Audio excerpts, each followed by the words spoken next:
Bora resolver juntos mais uma questão aqui na autoria? Tem uma clássica questão aqui agora, gente. Vamos dar uma analisada nessa questão de intertextualidade, coisa que sempre cai lá no Enem, né? Matéria que sempre cai lá no Enem. Vamos lá. Nós temos aqui um texto da obra Na Minha Casa. Vamos ler. Espaço e memória. O termo na minha casa é uma metáfora que guarda múltiplas acepções para o conjunto de pessoas, de adeptos, dos que creem nos orixás. Múltiplos deuses que a diáspora negra trouxe para o Brasil.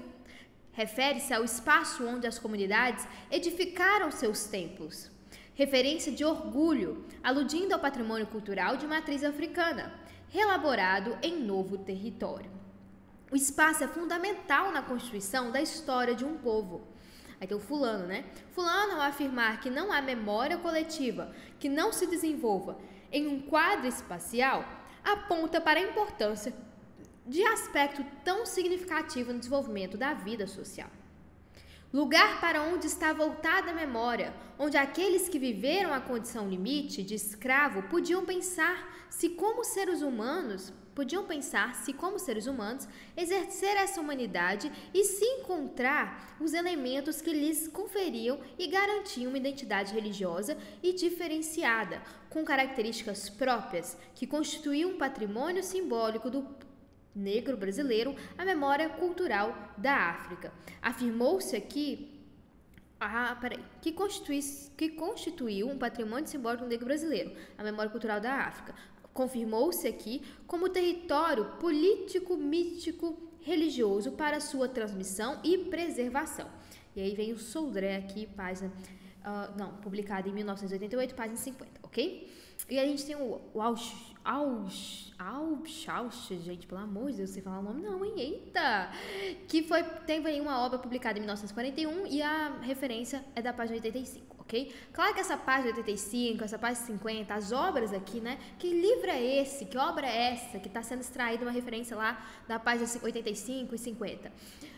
Vai estar lá nas bibliografias, no final aqui, porque isso aqui é um artigo, né? E no final tem as referências bibliográficas. Beleza, na construção desse texto acadêmico, o autor se vale da estratégia argumentativa bastante comum a esse gênero. Gente, estratégia argumentativa não cai não, despenca e vai cair na sua prova do Enem umas 6 questões só disso, é porque todo ano cai. A intertextualidade, cujas marcas são, quais são as marcas de intertextualidades que nós temos aqui? Letra A, aspas, que apresenta o questionamento parcial de um ponto de vista. As aspas no texto aqui, gente, não estão trazendo um posicionamento parcial. Observe isso aqui, ó. Parcial. Lugar onde está voltada a memória, onde aqueles que viveram a condição limite de escravo podiam pensar se como seres humanos exercer essas humanidades e encontrar os elementos que lhes conferiam e garantiam uma identidade religiosa diferenciada, com características próprias, que constituíam um patrimônio simbólico do negro brasileiro. Afirmou-se aqui como um território político, mítico, religioso para sua transição e preservação. Aqui nós temos aspas. Nós temos aspas também lá na minha casa, lá no primeiro parágrafo. São os 2 usos de aspas que nós temos. Se essas aspas fossem trazidas para trazer um questionamento parcial, teria aqui uma dúvida, uma interrogação, né? Uma frase interrogativa, tipo, será que é isso mesmo? Por que é isso? Não seria de tal forma, seria uma pergunta, um questionamento mesmo, a respeito da opinião mesmo. Só que, na verdade, essas aspas aqui, no último caso, está sendo trazida para a gente colocar um intertexto, né? Para a gente fazer uma referência aqui direta a obra ali do Sodré. E lá no primeiro, na minha casa, é pra gente singularizar a expressão, né? Tipo assim, eu falo assim, a letra A é a primeira letra do alfabeto. Para eu singularizar a letra A e ele deixar de ser um artigo, uma preposição, sei lá, como se fosse um elemento essencial da oração, a gente coloca ele entre parênteses. Tipo, o nome Isabela, aí eu coloco o nome Isabela entre parênteses, ó, entre aspas, perdão, para singularizar, para eu fazer referência direta. Então, o termo na minha casa, por isso que está entre aspas, ok? Ignora parênteses aí, que eu acho que eu troquei na minha fala, mas é aspas. Então, aspas aqui não está sendo utilizado como questionamento. Letra B, certinho. Citações de autores consagrados, que garante a autoridade do argumento. Uma das estratégias argumentativas que são mais comuns lá na prova do Enem é a estratégia de trazer argumento de autoridade. Nós temos aqui o Alba Chach e nós temos o Sodré, né? Que são aqui pessoas provavelmente estudiosas no assunto, que têm obras no assunto consagradas, e aí ele vai sendo trazido aqui esses dois autores para corroborar, para confirmar o posicionamento do autor. Letra C, construções sintáticas que privilegiam a coordenação temporal de argumentos. Tem que tomar um pouco de cuidado, gente. O fato de eu ter construções sintáticas que vão colocando ali argumentos numa ordem temporal, isso não interfere na intertextualidade, ou seja, é um texto que faz referência a outro texto. Isso que é uma intertextualidade. O que é intertextualidade? Quando o texto faz referência direta a outro texto. Por isso nós temos uma intertextualidade. Ok? Mas aí, no caso, a construção sintática não muda nada dessa intertextualidade. Eita, o trava-língua dela. Letra D. Comparações entre dois pontos de vista que são antagônicos.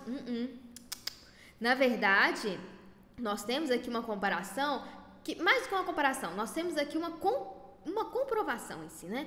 Eu vou comprovar o meu ponto de vista a partir da percepção aqui do Sodré, a partir da percepção aqui do outro autor. Na verdade, eles não são opostos, eles não são antagônicos. Antagônico significa oposto, não são antagônicos. Pelo contrário, eu estou aqui comprovando meu ponto de vista, trazendo esses argumentos de autoridades que vão falar a mesma coisa, mesmo posicionamento que eu, ok? Beleza, letra E, parêntese, que representa uma digressão para as considerações do autor. Temos parênteses? Temos. Nós temos parênteses aqui para fazer as referências, né? 1941, página 85, 1988, página 50, mas isso aqui não é para fazer considerações do autor, ele não está opinando ali, mostrando considerações. E outra aqui, a memória cultural da África, também não está trazendo uma referência do próprio autor. Isso aqui está dentro de uma citação, né? Então, uma citação. Então, tem que tomar um pouco de cuidado. Tem parênteses? Tem. Mas ela está relacionado com o intertexto? Tá, mas está relacionado pensando aqui, não na consideração do autor. Não está trazendo a opinião do autor. Está sendo aqui parte da citação ou parte aqui essencial para a gente colocar as nossas referências bibliográficas. Ok? Questãozinha fácil, média, difícil, acertou, errou? Comenta aqui embaixo. A alternativa correta é a letra B e eu, particularmente, acho que essa questão é média. Eu, Belão. Confirma aqui o que você acha, tá? Beijo e até a próxima resolução.